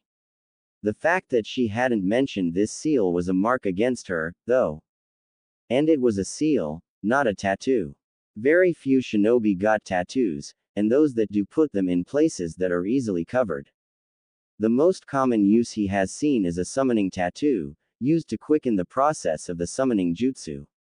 His own markings are a result of his increasing knowledge and ability with different chakra types and his development of new techniques. They were a distinguishing mark, and though most shinobi recognized each other because of their reputation in previous battles, it was still too much of a risk for someone in Naruko's position. In her situation, she couldn't be afforded secrets, and she could still have to be killed depending on what Mito had to say. Putting the seal out of his mind, he looked again at what she was wearing. Her clothing was another thing he was trying to get used to. Most women wore a kimono, since most women were kept confined to their family houses. The few women who were trained as shinobi occasionally wore pants, but most wore kimono that were designed specifically for freedom of movement, since pants would draw unwanted attention for the type of missions they carried out. He focused back on the food, finishing it up and setting the table. Naruko finished up with her hair and left it hanging down her back. Naruko. When he had her attention, he nodded at the table and she pushed herself up and joined him. They ate in silence, not as awkward as earlier, but not exactly comfortable either. Without conversation, they ate quickly. When they were both done eating, she helped him clean up and they both sat back down at the table when they were done. There wasn't much in the way of recreation to do here, no scrolls or anything potentially dangerous was ever left here. All that really left them with was conversation, so he decided to be upfront. What's the seal on your back? Naruko's head snapped up to stare at him, eyes wide, then her brow furrowed. She pulled her shoulder forward and craned her head around to see the edge of the seal, and when she turned back, he almost immediately knew what she was going to say would be a lie. There was a look of fear and anger on her face, though, that kept him quiet. Oh. That one. Jiraiya was good with seals, he put it on me to help repress the chakra. It was only supposed to be temporary until he got me to safety. Tobirama knew with one look at Naruko that she knew he didn't buy it, but he stayed silent, content to wait until the Uzumaki arrived to let them take a look. He was slightly above average when it came to seals, and was still learning, but he trusted the clan of renowned seal masters to know what it was better than he would. At least he knew what she looked like when she was lying. She was horrible at hiding her tells, so he knew she had said mostly the truth earlier. She was so much more open compared to anyone else he was used to interacting with. The people in his clan regarded him with respect, but they weren't so upfront and honest about their emotions. Even the women in his clan and the few he met outside of it were, not necessarily cold, but he was aware that many were pushed to approach him to improve their social standing and to find a strong husband to protect them. There was always an undercurrent of manipulation with most of the people he conversed with. Naruko wore her heart on her sleeve, and it was as refreshing as it was disorienting. Tobarama figured now was as good a time as any to try and get a feel for who she was. Do you hate them? The people from the village you were born in? Naruko blinked, staring at him blankly, fingers frozen from where she had been tapping them on her arm. What? He reclined back in his chair, crossing his legs. I'm trying to get to know you. We're going to be stuck here for a few days and there's not much else to do. Naruko mirrored his pose, only she crossed her arms over her chest. Her body language was closing off, getting more defensive. And you decided to start with that instead of anything else. Not my favorite color, favorite food. He shrugged in answer and she sighed, but he saw a small quirk of her lips. How about a deal? We take turns asking questions. If you can't tell me things because of the situation, I understand, but you answer what you can. Tobarama saw no harm in it since she understood there were some things he couldn't say. Okay, but first you answer mine. You're persistent, aren't you? She asked, rolling her eyes. No, I don't hate them. Not anymore. When I was little, when no one would tell me why I would get kicked out of shops or parents told their kids to stay away, I did. I wanted to get revenge on them for treating me that way, for letting me be alone. What changed? He asked quietly, honestly curious. She smiled, her eyes distant. I met people who saw me for me, not as a reminder of what they lost. They showed me what it was like to have people to care for me, and once Jiraiya explained everything to me, I understood them. She paused, her eyes glazing over for a few seconds before they focused back on him, and she smiled sadly. I wish them no harm. I'd protect that village with my life because it's where my few precious people are and they have people they care about there. I wouldn't wish the pain of losing their precious people on them. Tobarama was silent, absorbing what she said. It was hard for him to imagine that kind of life without coming out jaded and hating the world. If he had been in her situation, he would probably have hated the village and left the people in it he didn't care about to rot, not protect everyone in it for the sake of the few. He nodded at her. Your turn. It's late, so we should probably stick to only a few more. She leaned forward and uncrossed her arms. Her smile changed to something more mischievous as she propped her chin in her palm. What's your favorite color? He couldn't fight back a smile of his own, tipping his head at her as he answered. Blue. Dark blue. Favorite food? He tossed back at her. She answered quickly, smile not leaving her lips. Ramen. The old man and his daughter who looked out for me had a ramen restaurant. She paused, thinking of something to ask. Any family other than Hashirama? Tobarama's smile slowly dropped. While they had died so long ago, he still didn't like thinking of his little brothers. Naruko seemed to sense his change in mood because her own smile fell. We had two younger brothers, Kawarama and Itama. They died very young because of all the fighting. Our father's been dead a few years, and our mother died when we were young, so there's only me and Hashirama. Naruko was silent, and he saw understanding in her eyes. Shinobi often die young, but something I realized is that they are never gone unless you forget them. The memory of them and what they are fighting for is always with the people that love them. Naruko laid a hand over her heart. They live on in here. As long as their memory and ideals are still alive, so are they because they live on through us. Forgetting someone is the only way they can ever be gone, because then there's not even a memory of their existence. No matter how painful the memories, I'd never let myself forget the people I've lost. Their eyes met and held. He had no idea what his face may have expressed, for once stunned speechless, but she suddenly broke eye contact and pushed herself up to go back to the futon. Sorry if I overstepped, she said with a nervous laugh, rubbing the back of her head without looking at him. I usually talk before I think. Snapping out of it, he stood to follow her, catching her elbow. No, it's fine, really. She looked up at him, an embarrassed flush coloring her cheeks. Thank you for saying that, Naruto. He decided to match her honesty. Most people in this time, with all the fighting going on around us, say that children who die are just doing their duty to their clan. That's stupid. She practically exploded, whirling around to face him and again stunning him with how deeply she felt about it. Kids are just that, kids. They should be out playing games and pulling pranks, not fighting for their lives and then told they are doing their duty to their clan. She wrenched her arm from his slack grip and started pacing, muttering to herself angrily under her breath. Tobirama was left once again staring at her in shock. She reminded him of Hashirama. His brother still wished for peace, even with the clan that had killed their younger brothers and countless other members of their family. He was sick of the fighting too, but he didn't have the same hope for peace his brother had. He reached out and caught her by the shoulders, stopping her again. Her eyes were flashing and her face was flushed from emotion. He stared into her eyes, mesmerized by the emotions she was feeling on behalf of him and his family, complete strangers who were basically holding her against her will. He had never met someone like her and he doubted he would ever again. You are something else, Naruto. He lost track of time, staring into her eyes as she calmed. She didn't move, simply staring back into his own. It was only when the last log in the now small fire popped, causing them both to jump, that they pulled apart.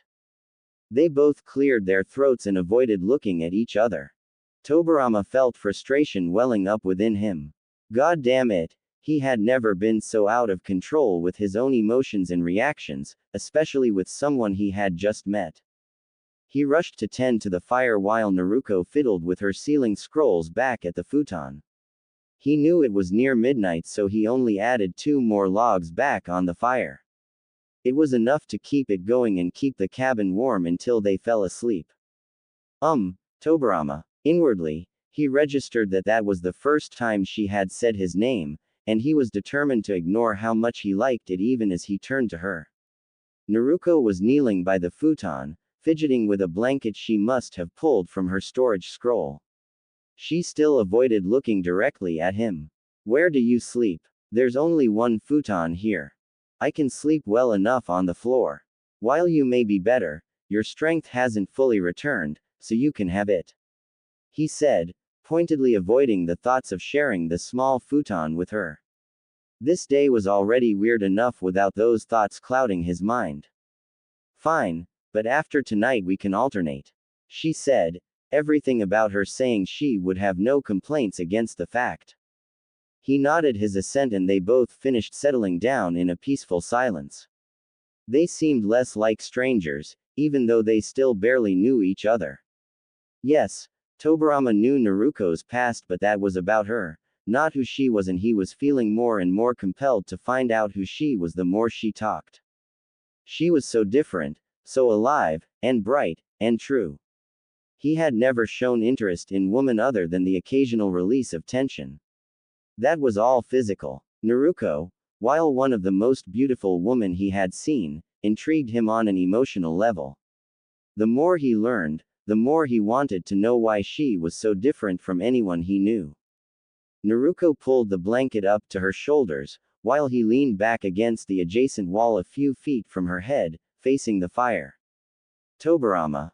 He hummed in response, settling himself as comfortably as he could against the wall and crossing his arms, tucking his chin to his chest. I get that you can't sleep much because you have to watch me, but please trust that I have no intention of running away or killing you in your sleep. He looked at her out of the corner of his eye, seeing her smile as she lay on her side facing him. She sat up a little bit and tossed something at him. Here.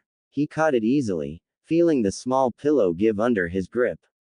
He rolled his eyes a little but accepted it, already able to see that she was a stubborn one. He put the pillow behind his shoulders to cushion them against the wall and they once again fell into silence. He knew after 30 minutes that Naruto was still awake. Both of them were staring at the fire in silence, trying to get to sleep.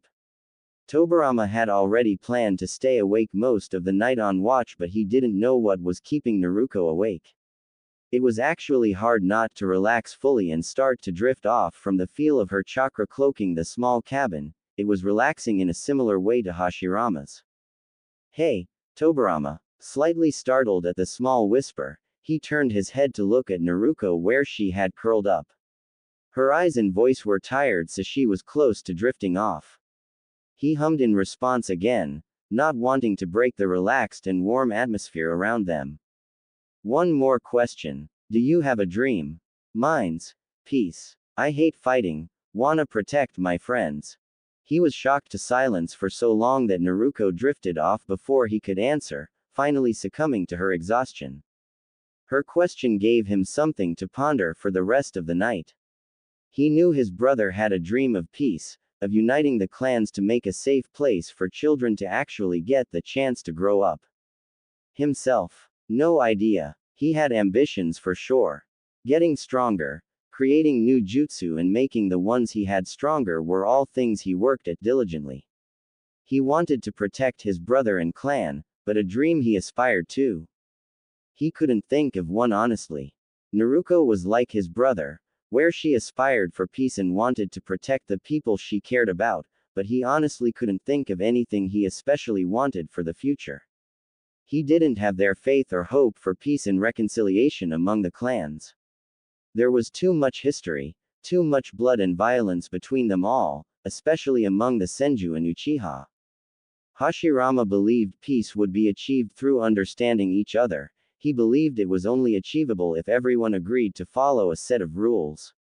Oh, if his brother could somehow manage his dream, he would be all for it, protecting the village his brother dreamed of with his life. He was tired of the fighting and death, same as Hashirama. He just had a more realistic, pessimistic if you asked his brother, outlook.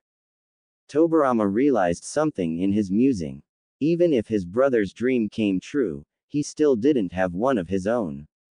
The only thing he could think of was to protect his brother's dream, but he had a feeling Naruko wouldn't accept that as an answer if she remembered her question in the morning. Ooh, Naruko woke up once again in her mindscape. This is becoming a regular thing with you, Kurama. She was lying flat on her back, which was all kinds of disorienting when her mindscape had changed to this formless place instead of a sewer, with Kurama looming over her head, his eyes as close to her face as he could get. He didn't seem too angry, so she assumed he wasn't furious, but he didn't seem all too pleased either. She couldn't bring herself to care overly much. Kurama was a grump, but it was like dealing with a hungover Ero Sennin or Ba-chan. She could needle them to a certain point before they snapped. At this rate, they'll know the truth within a week, brat, he grouched. You get too personal and involved in things, but I know better than to try and get you to stop. She smirked. Ah, you know me so well, Kura-kun. The fox's glowing red eyes practically crossed and he pulled his head back with a snort, blowing her hair around her face. What did you just call me? No, don't repeat it, don't ever call me that again, you little brat.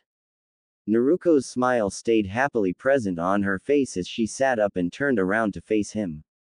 So other than telling me how bad of a liar I am, why'd you pull me here? They seem to buy the cover story, though I did make a few tweaks. Kurama forgot his nickname and turned serious. I was listening to their reactions to your story. It wasn't too bad, but you ruined it a bit by not remembering the seal Madara placed on you. The issue is the Uzumaki. Naruko puffed her cheeks. It wasn't her fault. Tobarama was crazy observant. Seriously, less than an inch of it was showing from under her shirt and he wouldn't have noticed it if she hadn't pulled her hair over her other shoulder. He obviously knew she was lying, but he seemed to let her get away with it for now. Then she perked up, actually excited to meet her ancestors and wondering what the problem could be. What about them? They will find the seal that holds me and they will know what it is. Your father got the framework of the seal from your mother, who got it from her clan. There will be no hiding what it does when they find it, same with the one on your back. That's the reason the Nadaime didn't press you on the lie. What was the point when sealmasters were coming that would say what it was anyway? Kurama explained. Wait, she cut in. If they can find out what the seals do, how do we keep them from telling Hashirama and Tobarama? You said they'd find out eventually, but it seems too soon. Kurama's tails whipped behind him. Everything I said was basically guesswork.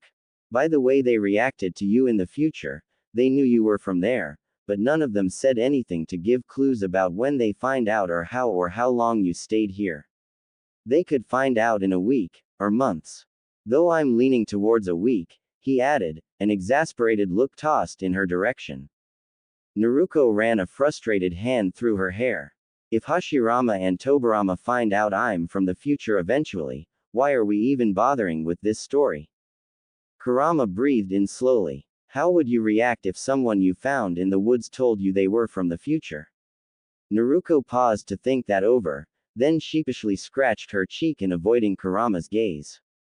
Yeah, we need to gain their trust first so they have reason to believe you and help you. You may be lying to them now, but they would understand the necessity when they find out the truth. Naruko sighed, letting her head fall into her hands. What do I do when the Uzumaki know? How can I convince them to listen? Kurama hummed, which sounded like a purr, not that she'd say that to his face, as he thought. I'm going to show myself, so you need to let me take over when I tell you. I can explain what I know of the seal to them. Seals aren't really my forte, he admitted grudgingly. I can tell what they do after some study, but I never really bothered to understand how they worked. Try to get them to examine the seals privately, out of sight of the Senju, to at least give us some idea of how long we'll be here. Naruko nodded, tremendously relieved that she had become friends with Kurama. Otherwise she'd be blundering around, lost and confused and completely wrecking the past. Instead, she has him to help her figure out what to do, even though it was mostly reacting to what was happening to them. She was tempted to express her gratitude, his reactions to being thanked were always funny, but she really wanted to wake up, so she left her mindscape with nothing more than a grateful smile at Kurama. Ooh. This time, waking up was slow. She gradually came out of sleep 1 sense at a time. First feeling the futon under her, the blanket on top of her, and the lingering heat from the fire before she heard the soft sounds of the fire crackling and Tobarama breathing. She opened her eyes slowly, the dim light letting her know it was near dawn, when she usually woke up. Without moving her body, she searched out Tobarama to see he had barely moved from his place against the wall, the pillow still behind his shoulders. His chin was tucked to his chest, eyes closed with his arms crossed, but she knew by his slightly uneven breathing that he was awake. If anything, it seemed like he was in light meditation, resting his body and mind while still being aware of what was going on.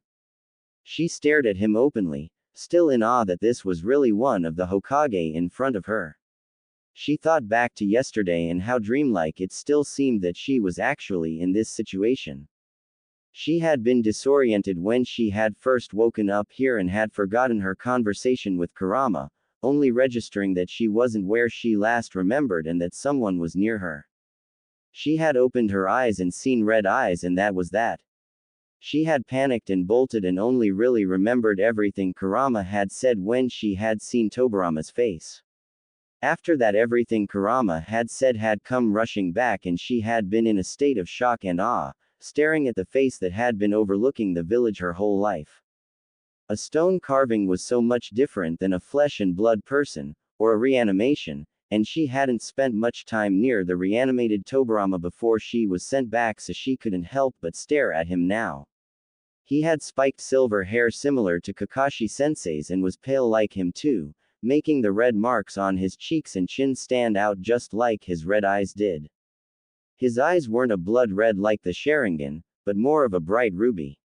His face was narrow, emphasized by his slanted eyes, high cheekbones, pointed chin, and strong jaw. His face wasn't as harsh as the monument made him out to be, but it was still naturally serious. Hashirama, she had choked down a fangirl-ish squeal when she had seen him. Two of her idols had been standing, actually alive, in front of her. Was much the same. He seemed much more lighthearted than his face and picture in the Hokage's office made him look. Then again, the faces on the monument weren't carved to look happy and gentle. Like most shinobi she had seen, Tobirama was more lean, hard-muscled and bulked up. She had heard Ino say it was called a swimmer's or runner's build, but also like most ninja, he was much stronger than he looked. She had been pressed up tightly against him in the awkward way he had caught and pinned her, and she had felt that he was all hard muscle that had hardly strained with holding her still. Being blunt, he was hot. While she was less focused on guys than most of the girls her age, that did not by any means mean she was unaware of them. She knew perfectly well that all her guy friends from the village, and quite a few from others, were gorgeous by most people's standards. She knew Kakashi-sensei was quite a looker under the mask, and even with no eyebrows Gaara was good looking. Though she knew he was not in love with her no matter what Sakura said about their relationship. They were just close friends, practically siblings, and Gaara could be an overprotective bastard like most of the guys she knew. She felt for Temari, she really did. Heck, once her hormones hit, she really looked at Itachi, feeling a lot less conflicted about finding him attractive when she learned the truth.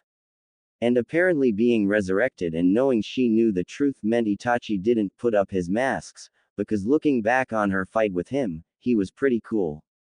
Surprisingly sassy, but in a funny way when she looks back on it. Back to Tobirama. She had a deep admiration of him once she remembered that Kurama said he had invented the shadow clones. Without that jutsu pretty much her entire arsenal was taken out, so she was incredibly thankful. Ever since they talked yesterday and she got a feel for his personality, she was even more interested in him. He seemed a lot like Kakashi in terms of seriousness, when he was not being lazy or perverted, and she had a feeling that he was hiding a warm and passionate personality that she couldn't see since they were practically strangers. The gentle way he was treating her now was a big clue that he wasn't cold or cruel, even though that would have been the norm for this time. She hoped to continue their little 20 questions thing. It was the best way to get a read on each other, and she could find out more about the time period she was in and more importantly, what not to do. She also really wanted to get to know Tobirama and Hashirama as more than harsh faces on the mountain and resurrected zombies. Deciding to go ahead and move, although she knew that Tobirama probably knew she had been awake for a while, she started to stretch languidly. She felt completely recovered, her body no longer sore from her hours of fighting and then the whole chakra draining seal. She slowly stretched her muscles, starting with her toes and slowly moving up to her fingers, arching her back until it popped before slumping to the ground with a moan. She definitely felt better. Fighting the resurrected Jinchuriki, then 5 of the Biju, then Obito, Madara, and the Jubi all in a row with no breaks was pushing even her stamina and chakra.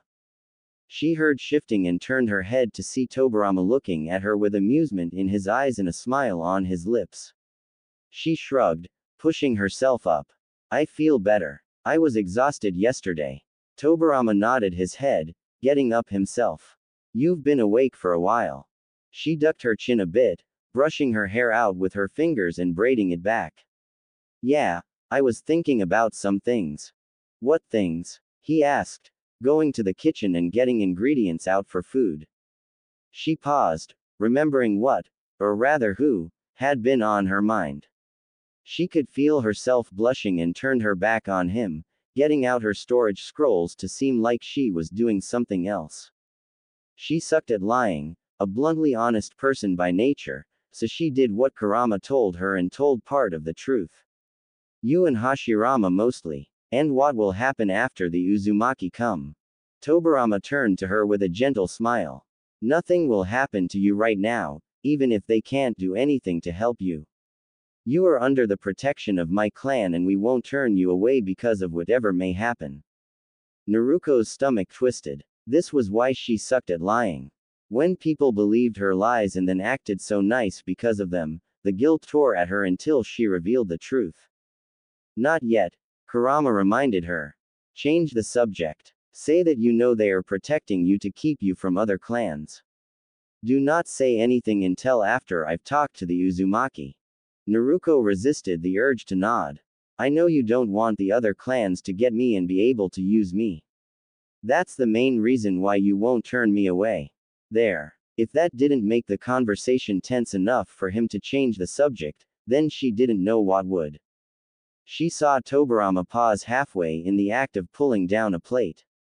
He only did so for a few seconds before finishing his task and closing the cabinet to turn and face her. His face was serious, the same expression he had had through most of her interrogation. That is true. We don't want you falling into the hands of our enemies and let them gain control of your power.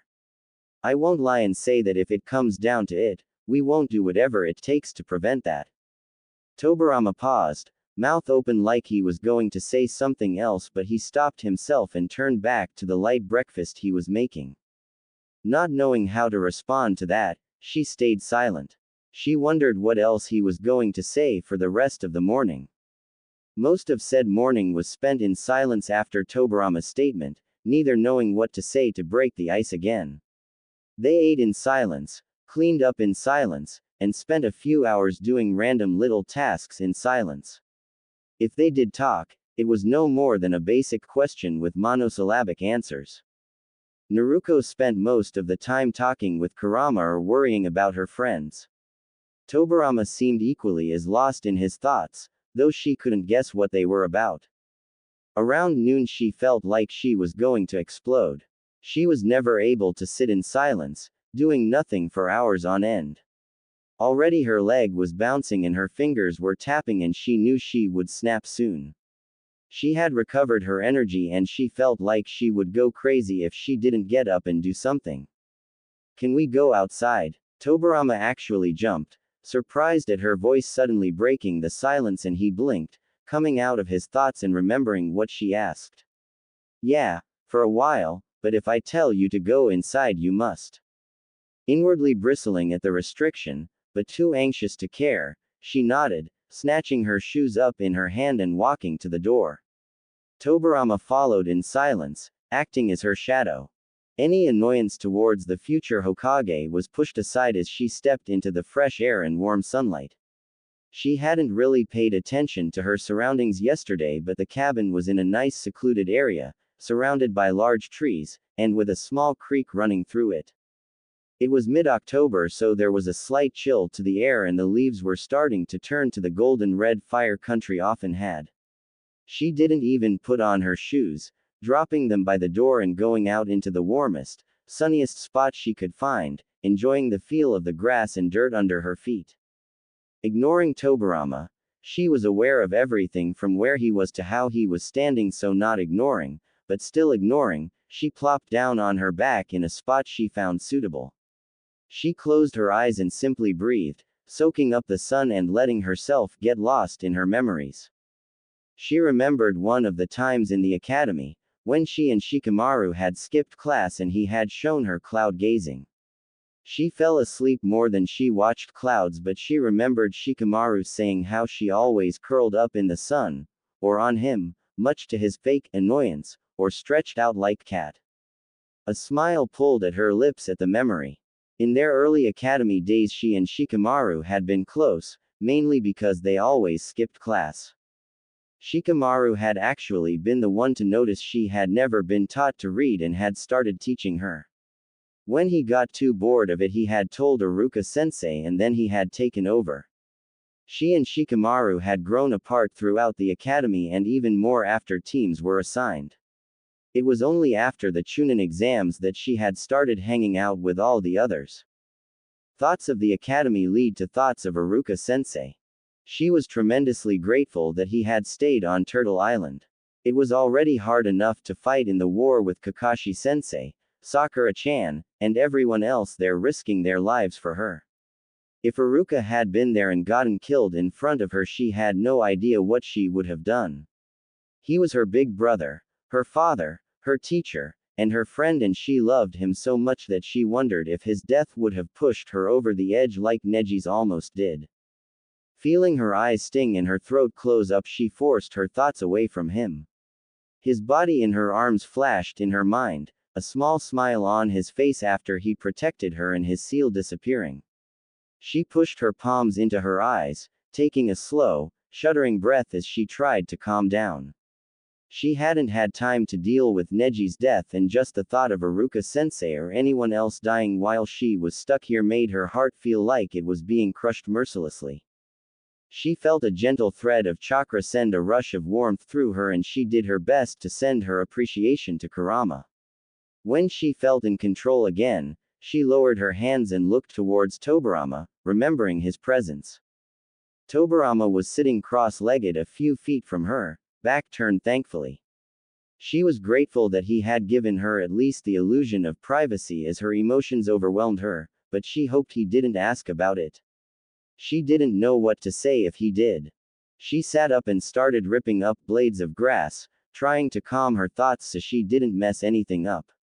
Having something small to do with her hands was one of the ways she calmed herself down before she learned meditation. She was aware of Tobarama turning around and watching her, but ignored him, trying her best to calm her mind. "Nay, Tobarama?" she asked nervously after ripping up the grass to tiny shreds. She turned her head to look at him. He was looking at her already, a gentle, understanding look in his eyes. She smiled softly at him, knowing he wouldn't ask her now. At his prompting nod, she continued. "What can we do around here? I know we can't really leave this place, but is there anything we can do that wouldn't draw too much attention?" Tobarama crossed his arms, something she noticed he had a tendency to do a lot. Both of them came to a silent agreement not to bring up what just happened. He shook his head in response to her question. "There's not much, honestly. Your chakra's sealed, and though this area is remote, any flares of chakra would draw attention. I mostly come here to relax or work on developing jutsu." She pouted. "Can I go through my katas at least? I just want to move." Tobarama nodded, getting to his feet. "That's not a bad idea, I'll join you." She was surprised, but she didn't say anything in case he changed his mind. She got up and both of them positioned themselves far enough away to not get in each other's way. For the next hour she mostly ignored him. She relished in the heat of the sun beating down, and the steady use of her muscles as she moved through form after form. It wasn't enough to get her out of breath, but the exercise felt amazing and eased any remaining stiffness she had from her recovery.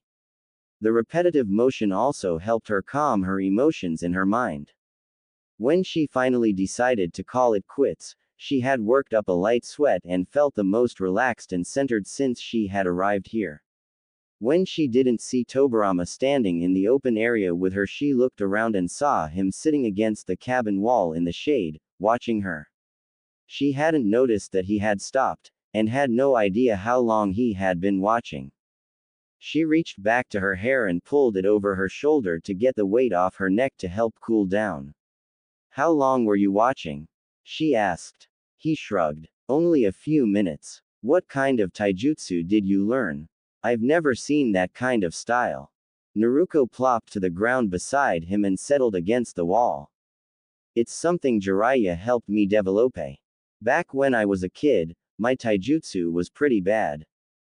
It was basically brawling. My instincts and stamina are the main reason I won any physical fights." Naruto grinned as she remembered her first taijutsu spar with Jiraiya. He had been so horrified and was particularly gleeful when he practically beat the new style into her. "The first year I traveled with him, he actually took me to see some geisha to learn how to dance and balance properly. After I learned what he wanted, he worked with me and we developed a style that worked with my height and instincts." Tobarama looked surprised. "You learned how to dance from geisha?" Naruto narrowed her eyes at him. He better not have anything against geisha. The women she had known there were some of the kindest people she had met on her training trip. "Yeah, I did." Tobarama seemed to have an idea of what she was thinking from her tone because he shook his head, raising a hand between them. "I don't mean that in a negative way, I was just surprised. That's a very unorthodox way to learn." She snorted, a smile at her lips. "You try moving even a little bit in those outfits. Jiraiya had to stay there until I could do their hardest dance in full costume and not stumble or have anything fall off. And let me tell you, those headpieces were heavy. When we left, he kept saying those women had tortured some grace into me because everything about how I walked and fought had changed. At her challenging glance, he smiled and raised both hands in surrender. I see your point. I won't say another word. I would like to see it firsthand though. Her brow furrowed. Firsthand? What, you want to spar with me? Isn't that too risky? Tobarama pushed himself to his feet and brushed his legs off. It should be fine as long as we stick to taijutsu, no weapons or chakra enhancements. She grinned, practically flying back to her feet. As long as we understand that. And no going easy on me because I'm a girl. I'm stronger than I look, she added, pointing at him warningly. He smirked. I know better than to underestimate an opponent, even a shrimp like you. Gaping, she wondered why now, of all times, his sense of humor decided to make an appearance. She then glared furiously at him, eyebrow twitching. If there was one surefire thing that would set off her temper, it was commenting on her height. She was still the shortest among her friends. Kakashi-sensei would always prop his elbow on her head whenever they walked anywhere together, and it annoyed her to no end. Why did male shinobi have to be so freaking tall? Seriously, Sakura said something about the average height of guys when they were adults was 6 feet. Women were usually around 5'6", but with her stunted growth from her childhood, she was at 5'4". She wasn't short per se, but she was shorter than most, especially among the people she hung out with, and she loathed those 2 inches. It's not my fault you're such a giant, she snapped at him, getting in a sparring stance. Tobarama followed her lead, smirk never leaving his face. Naruto ignored Kurama's mental eye roll, knowing she was being baited and falling for it hook, line, and sinker, but not caring. Once he was standing on his feet, she charged, going at him immediately with a spin kick that he ducked effortlessly. Not deterred, she fell into the pattern of her own style of taijutsu. They quickly fell into a pattern in their sparring, losing track of time in the adrenaline rush that followed. She was honestly grateful for the lessons in dancing. Her movements had been refined and she was able to combine what Jiraiya taught her with some acrobatics, so her style was fluid and fast, focused more on speed than power. By the time the old pervert was done with her, her style was based on avoidance, using evasive maneuvers instead of blocking, something that worked well with her smaller stature.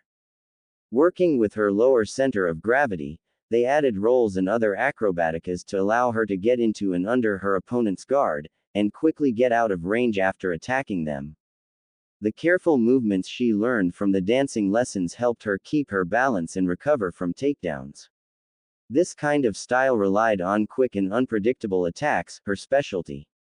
Ero Sennin had told her that with her flexibility and agility, she was able to move and balance in ways that even he couldn't predict very well.